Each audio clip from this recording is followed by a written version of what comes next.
Que Dios los bendiga a todos. Gracias por la oportunidad que me dan de poder transmitir este mensaje. Espero sea de bendición para sus vidas. En Lucas capítulo 1, versículo 46 al 56, encontramos uno de los himnos más grandes de toda la iglesia, conocido como el Magnificat. Una vez alguien dijo que la religión era el opio de los pueblos, lo que destruía a los pueblos. Pero también alguien dijo que el Magnificat es el documento más escandaloso de todo el mundo. ¿Por qué? Porque muestra las 3 revoluciones que Dios haría a través del mensaje del Evangelio. La primera revolución la encontramos en Lucas 1:51.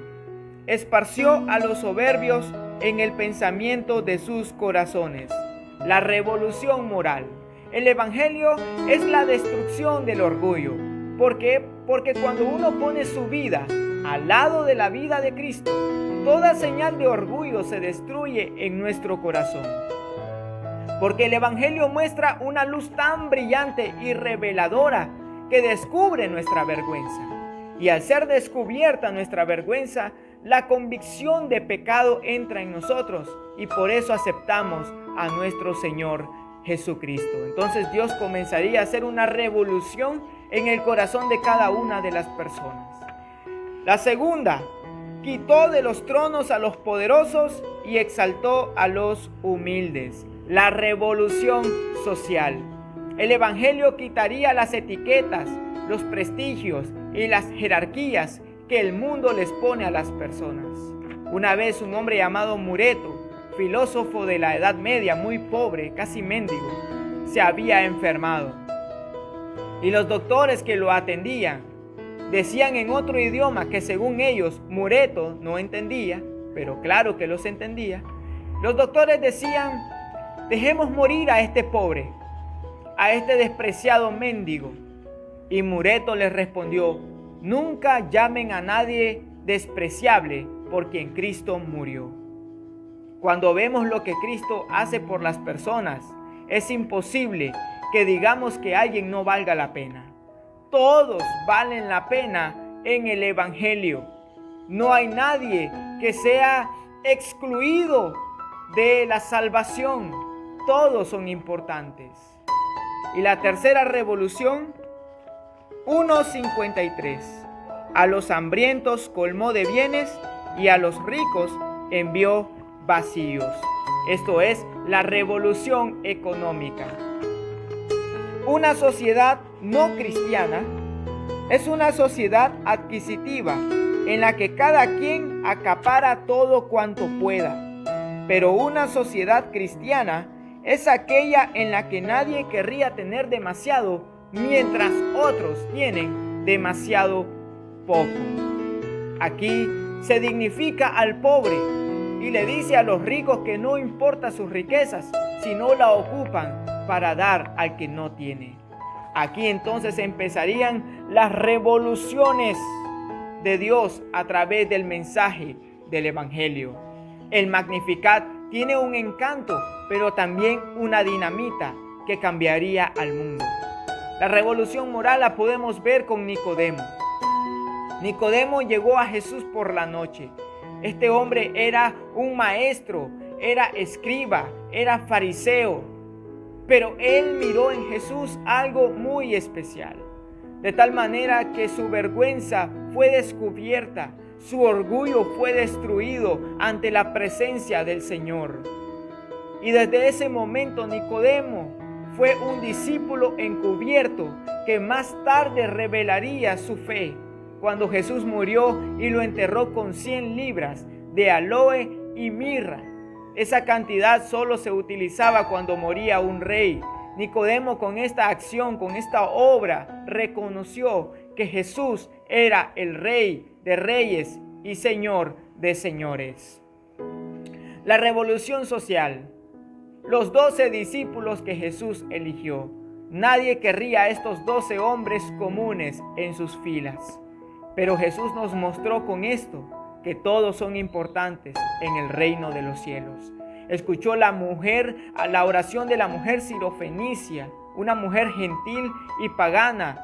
Y Jesús exclamó y dijo que en todo Israel no había hallado una fe como la de esa mujer. Seguro que fue un escándalo cuando dijo estas palabras. La oración de un centurión romano que pedía por su siervo, Jesús lo escuchó. Saben que fue un escándalo para los judíos porque este hombre era romano, era parte del pueblo que oprimía a Israel. Y Jesús escuchó la oración de, aparte de ser romano, era gentil, era un pagano, pero Jesús también lo escuchó. Jesús dignificó a las mujeres que eran despreciadas en ese tiempo.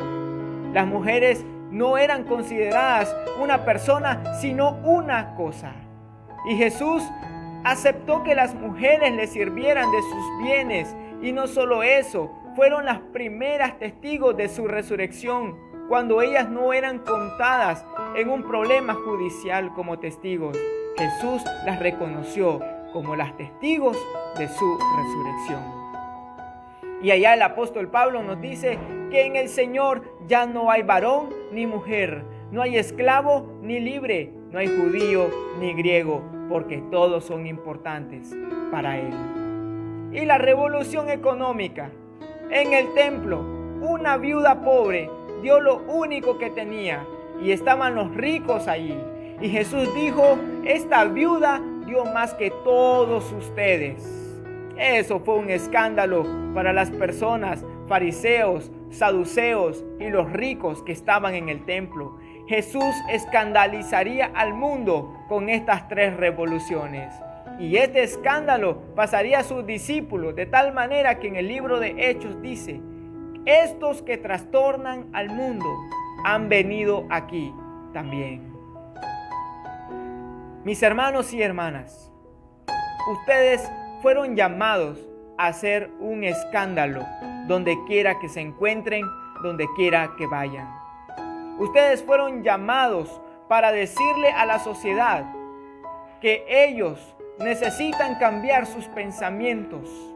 Ustedes fueron llamados a decirle a las personas que ya la desecharon, decirles que en el reino de Dios ellas valen toda la pena del mundo, que Jesús vino por todos y por todas.